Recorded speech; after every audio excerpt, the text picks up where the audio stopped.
Anybody that's listening to us, if you're listening to us as a first time on one of the podcasting sites, again, like, subscribe, share. We want to get this out to as many people. Appreciate that. If you're listening to us on one of the radio stations that do publicize some of our interviews. Appreciate that. And definitely tell your friends and family wherever you're listening to listen and on that platform. We really appreciate that. Mike Auletta, he is the president of USA Bugsweeps. It's usabugsweeps.com. We got a lot to talk about. We're going to leave it there for just a second, but let's kick this around and say, Mike, thanks so much for coming on. No, thank you for having me, Rob. I appreciate it. So before we get into the nits and crannies of the interview, Mike, can you tell the audience a little bit about USA Bugsweeps, how it got started? Sure. This business was started back in 2000 by an associate of mine, and he saw the need for technical surveillance countermeasures kind of brought to a more residential application, and that's what we've always stuck with.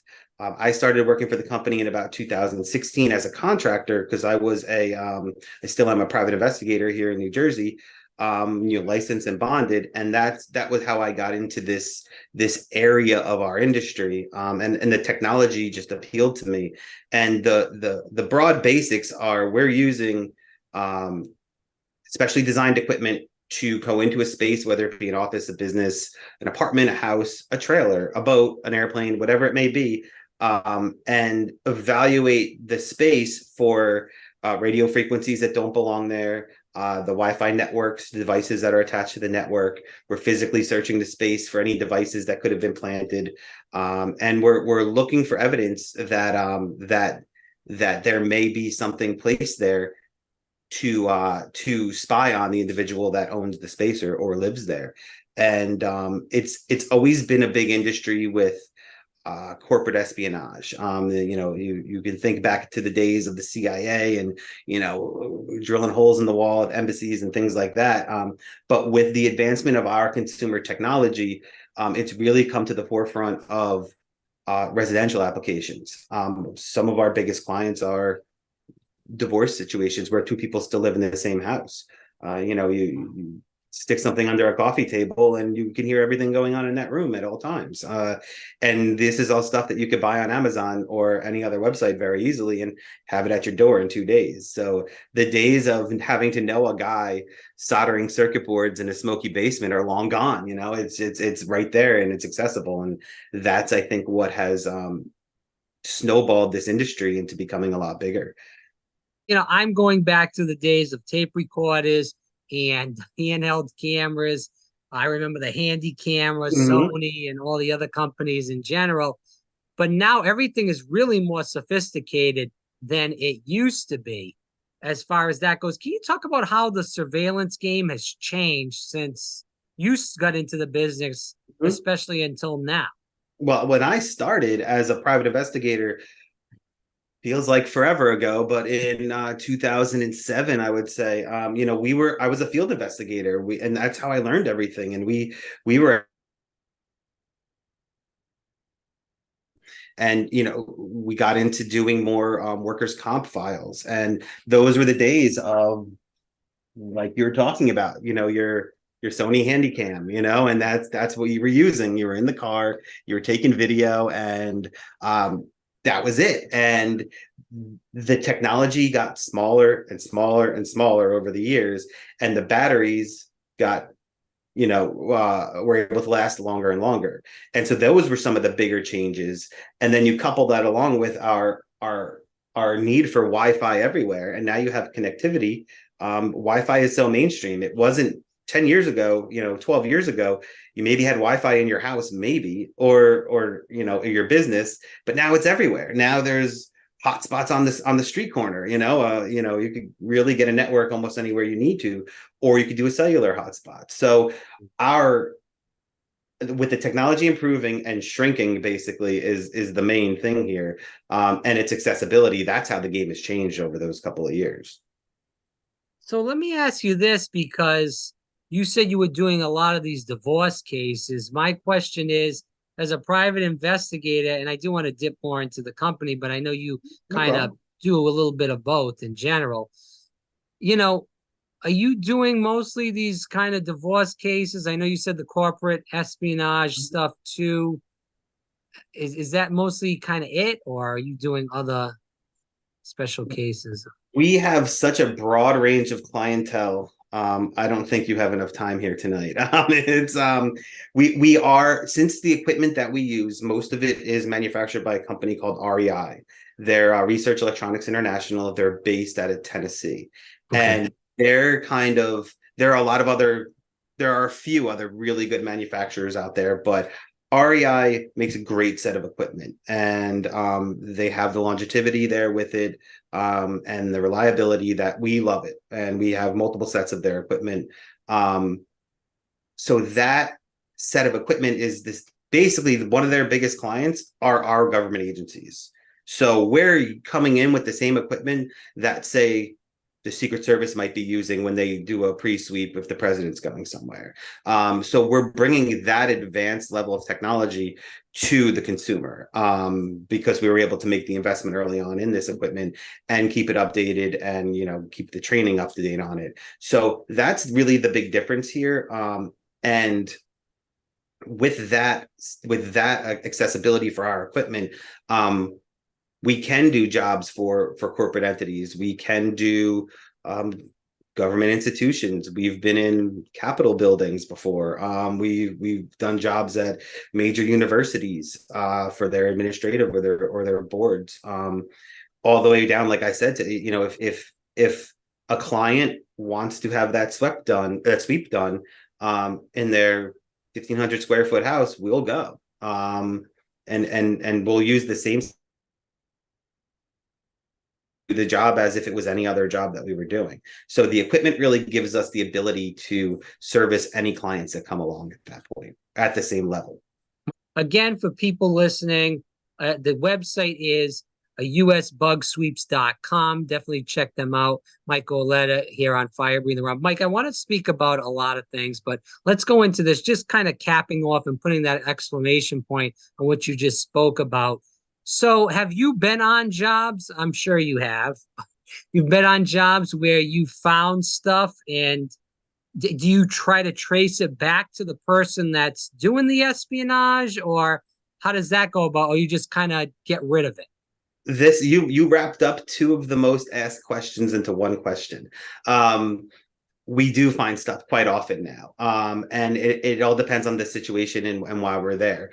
Right. We are finding more of those consumer level electronic spying devices than anything else right now, because they're just so accessible. So where people would not have that ability to access those items, they can now. So they're using them, and they all think they're Inspector Gadget.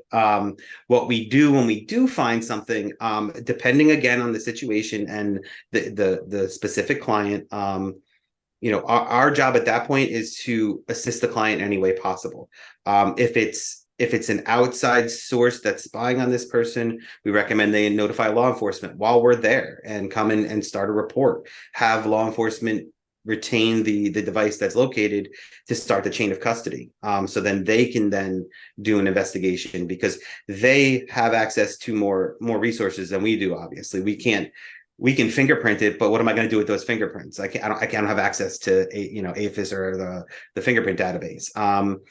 So they can do things like that. If there's a serial number on the device, they can subpoena the manufacturer and try to trace the serial number. So those are options after the fact that can be done. Usually it does require some sort of law enforcement intervention, and that's only because of what they have available to them. That's usually what we always recommend.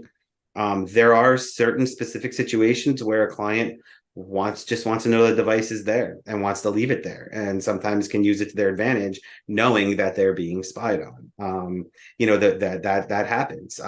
There are situations where they just want the device removed and sign an NDA and never talk about it again, and that's fine by us too. So it really is client dependent on what we do once something is located. So mostly you're just sweeping. Do you ever go into another place and do that? I know you're a private investigator, and that job, I'm sure you could do that and really go in and put your materials if you're looking for information on another person, another entity in general. But do you do that for people with the company, or would you just do that as a private investigator? As far as doing like utilizing one of these spying devices or something like Yeah, that. utilizing the spying device for a client that wants you to get information off someone else or some other entity. Are you doing that for clients I or not any longer. okay. As I kind of that if we're gonna really ethics wise, it's not right for us to place devices at the same time we're looking for them. That's not something that actually is a very gray, if not definitely illegal area. Of course, depending on the situation. And most upstanding or most legitimate private investigators that are licensed in the state that they're in, if that state requires licensing, would not jeopardize their license by for any client. So I'm not going to go and bug your living room, for your wife.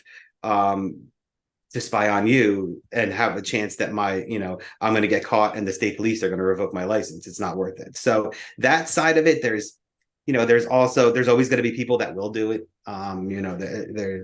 You're always going to find that, but it's just in the course of our business and focusing solely on USA bug sweeps, it's not going to be something that we're going to offer as a service right now. So, going back to watching the movies and the TV shows, and I know they, fabricate a lot of this, but is US Bug Sweeps coming into a house or a business or any kind of establishment with those long kind of almost like metal detectors and just kind of searching to get that frequency? Or are you guys, So wait, go ahead. you would never know. We can come and sweep your neighbor's house, and you could be sitting there looking out the window, and you would have no idea what we're doing when we arrive. We usually show Wow. up in regular street clothes, sometimes a black polo, and depending on where we are, shorts. We have usually a large black case, like a Pelican case, that has no markings on the outside, and a regular carry-on, and a backpack. But are you coming in like a van or are you coming in regular So, cars or? depending on where we travel to, it's usually always a regular car. Okay, so We don't there's want to no attract like any US attention Bug to Sweep. ourselves. Yeah, okay. Yeah. So we don't want anybody to know why we're there, or and we don't want anybody to know what we're doing. And as far as the equipment goes, you're close. I mean, there is some aspects of the equipment that do look like what you think you've seen in the shows. Actually, on our website, we do have a page that outlines and shows you all the equipment that we use because we're very proud of it. It's good stuff. So you can see everything that we use. We're actually working on the video series of actually explaining all of the video and showing how it functions, or the equipment and showing how it functions, so potential clients can get an idea of what's going to happen before we get there. So they have better expectations of what a bug sweep is, because this isn't like hiring a plumber to come fix your toilet. I want to ask you this question. This is kind of an audience question since we're kind of on this topic of, finding these devices in homes and establishments. We're seeing a lot of issues in schools and even in places like Target or Publix or wherever the heck you want to Mhm. say, where they're putting these devices in bathrooms. Mhm. Is that an issue with you that you deal with a lot in schools or in public places with, because that's starting to become more of an issue now. Absolutely. Oh, okay. Potentially it is, as far as the public place side of it, a Target, a Walmart, or a restaurant, it is up to the owner to call us in and do it, and to have some security measures in place that would hopefully curb a lot of this going on. On the school side of it, we do have a few school districts as clients, and Wow. they'll have us sweep at least once a year. Some districts have had incidents in the past. Some are being proactive, but it's one of those things where we'll go in and we'll sweep just sensitive areas. We'll do locker rooms, bathrooms, offices, things like that, where they're not so much concerned about the conversations that are going on, but some of these areas and kids are coming off of the field and getting changed, and there's while we've tightened security at our schools as a whole, there's still plenty of people with access to it at all times, and there are people that belong there. So this is really the one good way to be proactive and to kind of discover an issue before it becomes something bigger. But yes, schools do contract us Are relatively right. those the most common situations, or are there more common situations? As far as for schools in general, or Like overall? for sweeps in general, is it mostly like schools and businesses, or is it more of the, homes? Well, it used to be mostly school, mostly businesses, corporate stuff. Yeah. Within the probably past 5 to 8 years, residential has really taken off to the point where Wow. we've very steadily become one of the largest residential providers of bug sweeps in the country, because we do offer our service nationwide. So that has really, really taken off. And what we attribute that to is what we were talking about before, is the accessibility of devices. I do have some show and tell here for you to kind of hammer that home, if you want to Yeah. see some of the stuff that is out there, because I buy this stuff all the time. I take it apart, I play with it, I make sure I can find it, and I want to know how it works. We got an awesome example here. This, you probably have one of these in your house. This is a carbon monoxide detector. Mhm. There's a camera lens right there. You would never know Oh, that this detector is any different than what's sold at Home Depot. It's a name brand. It has a camera lens. It's actually able to connect to your Wi-Fi network, so it can be accessed in real time from anywhere. In the battery compartment, there's a memory card slot, and all the components are built into an existing carbon monoxide detector. So this is one of the things that are out there that are showing up in residential sweeps, because they blend in. It's hidden in plain sight. Another thing that's always hidden in plain sight, we get these with everything we buy nowadays. A USB plug. Actually, the front of it has, you could see it if I hold the angle right, it's got the camera lens on it. There's a memory card slot on the back. This just gets plugged into an outlet. It's got infinite power. It can be Wi-Fi accessible, so it could be on your network and accessed real time from anywhere. And it also records locally on the memory card. So you don't even need to be there. You just have to plug it in and make sure it's on a network, and it's good to go. The last crazy thing I have for you here is this one's new. It's kind of a new. This is a USB cord. That's a Apple Lightning connector. This is your USB side. That actually has an audio bug in it, and a memory card slot. So this just has to get plugged into any USB port. Could be a computer, could be a TV, anything with an open USB port. It's powered, and it's recording, on the memory card that's in there. So these are things that are not out of place in anybody's house usually, that can be very easily replaced by either somebody who lives there or somebody who has regular access to the space, and the person living there would not be too aware of it at first. So while we're looking for those really hidden things, we're also looking for this stuff that's right there in plain sight, that is potentially spying on us every minute. do you feel like if you went into, say, my house or anybody's Mhm. house for that matter, you would check that stuff right away then and know that that's there I'm always fairly? looking, and you get a very quick idea after finding enough of the stuff of what to look for, kind of down and dirty real quick. And we do that when we get to jobs. We want to make sure as we're walking in, hey, are we being recorded right now, before we bust out all this equipment and really get down to testing. I do it personally, if I stay at hotels. It's something I always I check a couple things at hotel rooms.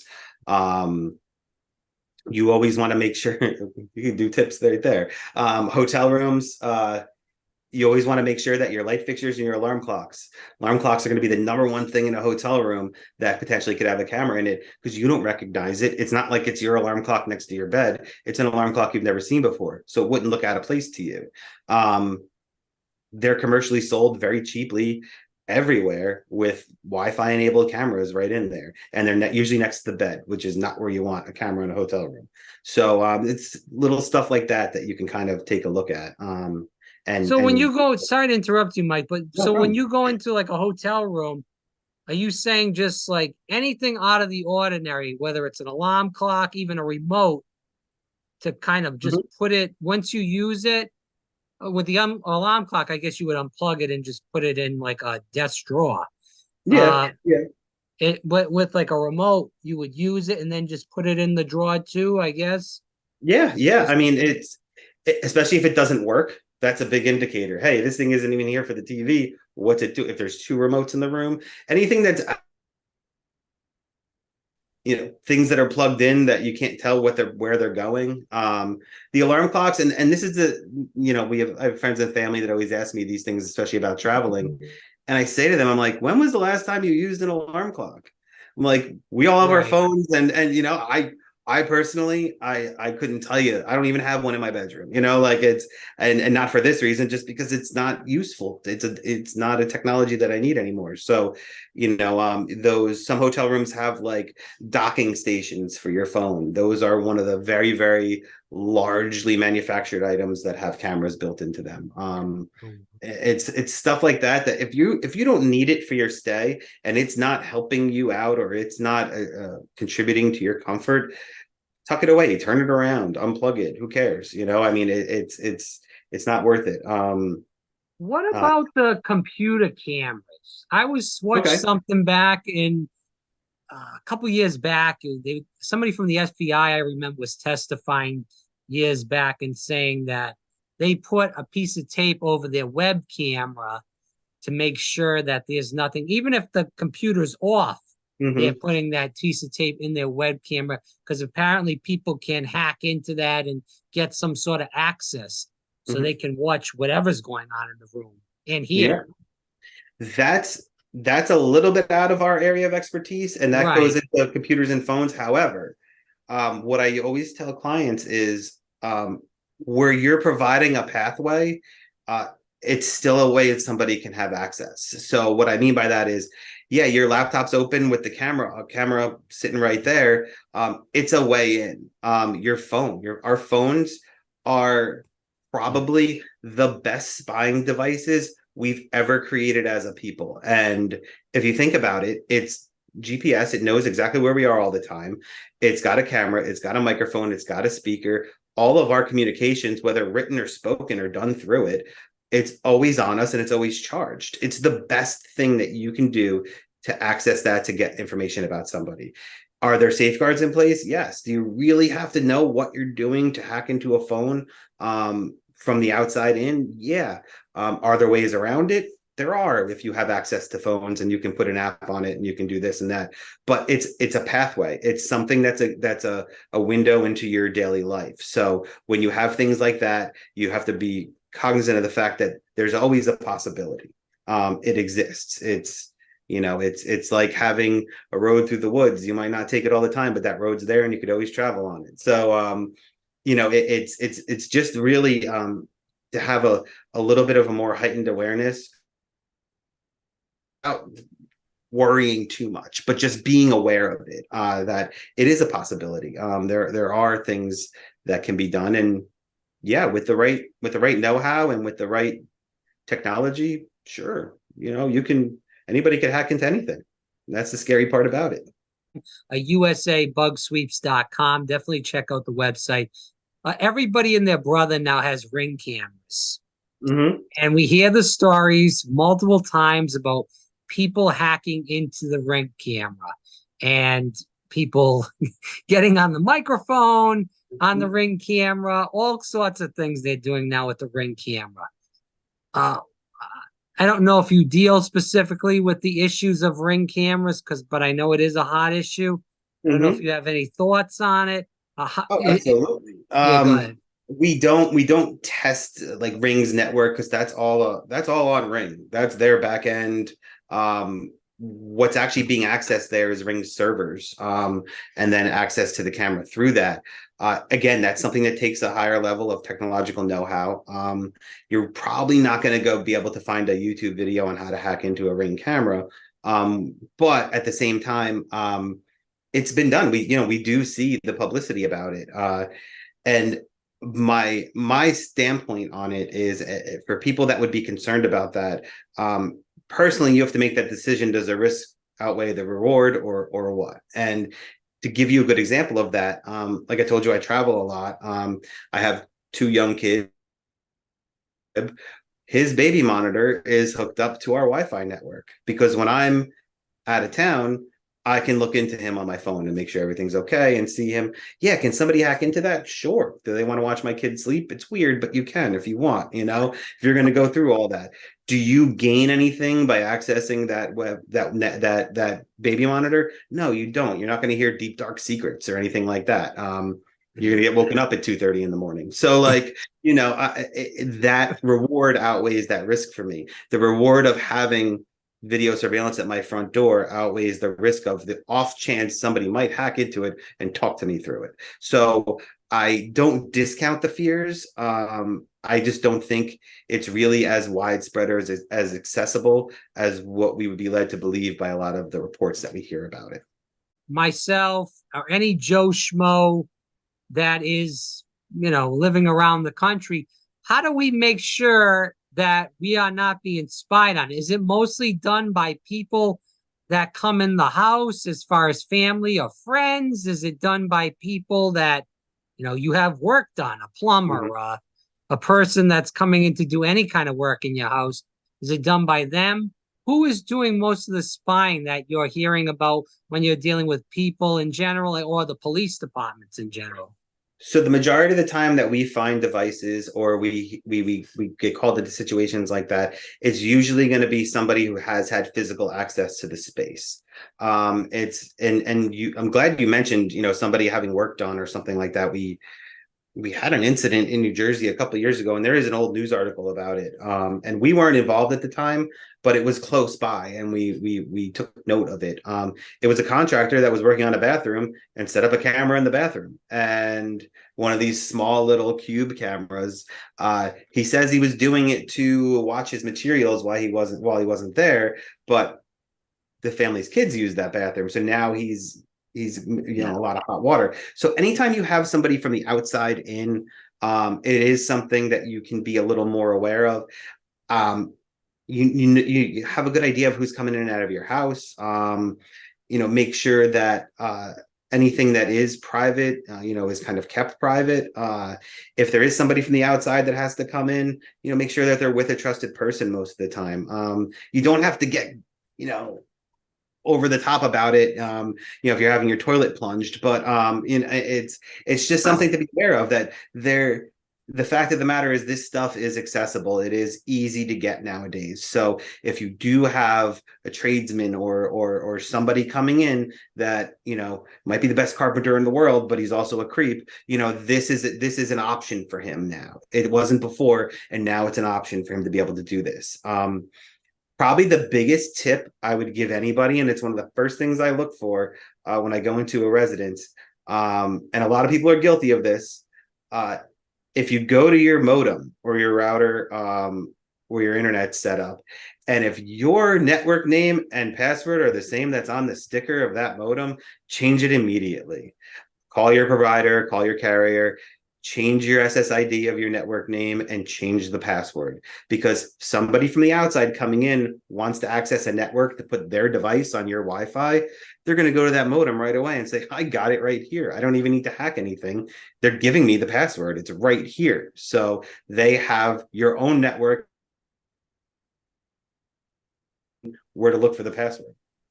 So yeah, go ahead, Mike. I'm sorry. Protecting your network in your house is probably the best thing that you can do to protect your privacy. So you're saying that, for instance, let's just say someone comes in and does work. I know you just brought up that example in New Jersey with the camera. If that person has no access to your network, the person that lives there, you're fairly safe then, correct or no? Can you repeat that? I'm sorry. Yeah, not a problem. So someone comes in and does work, like you said, the person from New Jersey, they come in, they do work, they put a camera in there, microphone too, maybe, whatever it may be. If they have no access to your Wi-Fi password, you're pretty safe then, correct or no? You're a lot safer than you would be otherwise, because that device that they're placing at that point has 2 to 3. There's very limited ways that can transmit information out of the house. The Wi-Fi network is far and away the easiest way to do it. There's no geographic limitations. It can just be blasted out on the internet and received by whoever's put it there. You also have radio frequencies. That's something that we analyze and we test for. That's more of the before Wi-Fi way of doing these things. And radio frequencies work exactly like you would think they would. It's, the biggest example is our radio stations. You get in your car, you put on the radio when people used to listen to actual radio stations, and you go to the number. That number is the frequency, and you're getting the transmission from the station to your receiver in your vehicle. Well, it's the same thing. There's a transmitter in your house that's transmitting either video or audio to a receiver somewhere. Now that transmission is geographically limited because it can only go so far. It only has so much power. You can't drive from Austin, Texas to New York City and listen to the same radio station. It's the same thing on a smaller scale. So radio frequencies are a way to transmit data. You are very limited as far as where that receiver can be in relation to the transmitter to get your distance. You could also use a cellular hotspot, make your own little Wi-Fi network. Now that's going to come up on available networks if it's not hidden correctly, but now we're talking about a less covert setup. Now I need something else that has to be powered. Now I need, the power for my device as well as the power for my hotspot. I need to make sure it's always running and it's on and they're connected to each other. So we're getting less covert there. The third and probably the newest, oddly enough, the newest technology is cellular GSM bugs or cellular based bugging devices that use SIM card cellular network to transmit their data. I think we're going to see them becoming more and more mainstream in the near future as cellular data becomes more accessible to people. It's used predominantly right now in GPS trackers and vehicles. That GPS tracker will report its location from the satellite to a server via cell phone. And that has to be done because the vehicle is always in motion. You don't know where it's going to be all the time. So you can't have the geographic limitation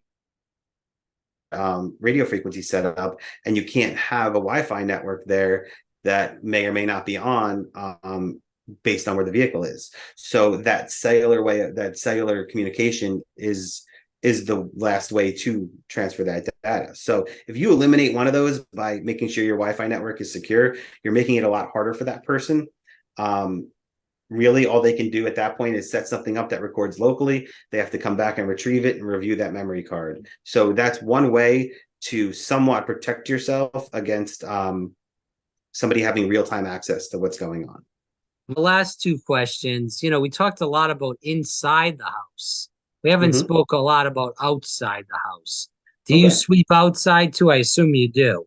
Yeah, a lot of our equipment is actually, especially our radio frequency full spectrum analyzer, it's giving us a view of the general area of the house. And in a larger scale, if we're in a 20,000, 50,000 square foot office space, we'll do something called RF mapping, where we'll take readings from different sections and compare them to see if any frequencies are stronger in certain areas versus others. And that does apply to the outside of the house or the building as well.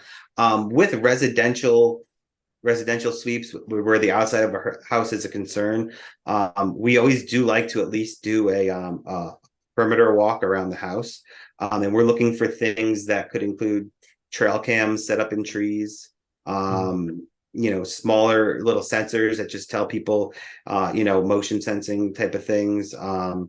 But we do run into some trail cams occasionally, and there are cellular based trail cams that are designed to be put in remote rural areas and report back on the wildlife in the area. So that can very easily be used to report back on who just pulled in the driveway too. So, those things are out there. A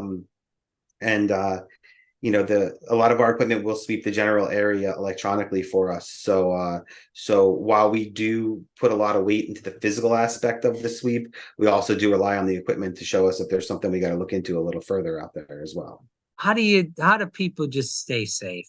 Is it just kind of keep your eyes open and your ears open? And if someone comes in your house, just make sure you know who they are and what they're doing, and just kind of don't have a lot of clutter in the house, I guess. That's a great tip. You would be surprised, but in a general sense, your home or your living space is your space. I'm not telling people don't have parties, don't, entertain people or anything like that, because why bother at that point if you're not going to enjoy yourself? And I would say to use technology to your advantage and don't have it used against you. In my house, we have at least 5 cameras on the outside of the house that are accessible at all times. I know who's coming and going all the time. My a bigger threat would be not the people you're inviting in, depending on your situation, but the people that you're not. If you're experiencing break-ins and nothing's taken, obviously that's a red flag. But you know, just be a more general awareness. Be aware of your surroundings. Be aware of things that look different or out of place. I would say something that we're all guilty of is not trusting our gut, but usually we're right. And there's a reason why you get kind of that funky feeling. And when we learn to kind of trust that a little bit or put a little more credence into it, it'll get us a little further. But not to get so caught up on being absolutely secure in everything we do, because you'll wind up not doing anything at that point. And I think that we need to just be more aware, keep our eyes open, notice things that are different, and question things. If something looks funky to you, we've never had access to more information in the world than we do at this very moment, because 10 minutes from now, we have more access to information. We have everything at our fingertips. Research it, look it up, Google things, educate yourself. If something doesn't feel right or something looks funky, or, hey, this CO detector wasn't here yesterday, look it up. We always tell our clients and anybody really, we deal with this stuff all the time by choice. So we like to be a resource for people. We like to kind of say, what's funky? What are you thinking? And we have clients that call us 2 years after we've done a sweep for, and they'll text me and I'll write back to them. Educate yourself as much as possible and be aware of your surroundings, and don't take life too seriously. And I think you'll be all right. Yeah, I agree. And I think you're doing a valuable service, Mike. And I think people just need to learn, as you stated, we've stated throughout the interview, just be vigilant, know who's coming in and out of the house, know who's around the area and who shouldn't be there. And, unfortunately, you have to put cameras up around now because people just don't care anymore. And I would just tell people to make sure you put your critical thinking caps on. I know a lot of people lost their critical thinking skills the past 3 years. They lost that cap on their head. I would say find it and put it on, because that's going to help you with life and also help you in these aspects of life. And it's going to help you make better decisions. Like you said, trust in your gut, Mike. So, Mike, I really appreciate having you on. Mike Auletta here on Fire Breathing Rob. It's usbugsweeps.com. Mike, we've been teasing the website throughout the interview. Is there anywhere else on the internet people can follow you or find more about you besides the website? That would be the best spot. Right now we are, like I said, we're working on doing a video series for people to educate themselves more. We do feel that education is an addition to any service that we provide. An educated client is our best client. So, we're working on that, and that's going to be, there's points of contact on there that comes directly to me or one of the technicians here. So that would be your best bet. We try to limit some other points of contact because we would be sitting around all day trying to corral those things, as I'm sure you probably know from different platforms and everything. So we do try to limit it to the website, but we're usually available. So. And you're working all around the country, correct? But Yep. in certain areas, you're more prevalent, or what? Always our major cities we're in and out of often, but we'll go anywhere. It may take us an extra day or two to get there. We usually try to schedule everything out within a week or two, depending on the situation. But we do try to get out as quickly as possible. And I mean, I've been to north woods of Wisconsin, places I would never dream I was going to be going ever. And the biggest thing I've learned is we have areas of this country that most people will never see, and it's a shame because it's amazing. You know, it's so cool that we have everything here, and it's all out there. So we will go anywhere, and we will enjoy doing it. Well, it's good to know, and like I said, you're doing a valuable service for the country and for people that need this in general. Again, it's usbugsweeps.com. I think everybody should check it out, whether you're in need of the services or not. It's always good to keep that in the back of your mind, just in case, God forbid, you do need something. But Mike, thanks so much for your time today. I greatly appreciate it. No, thank you, Rob. I appreciate this, and this was great. I really enjoyed it.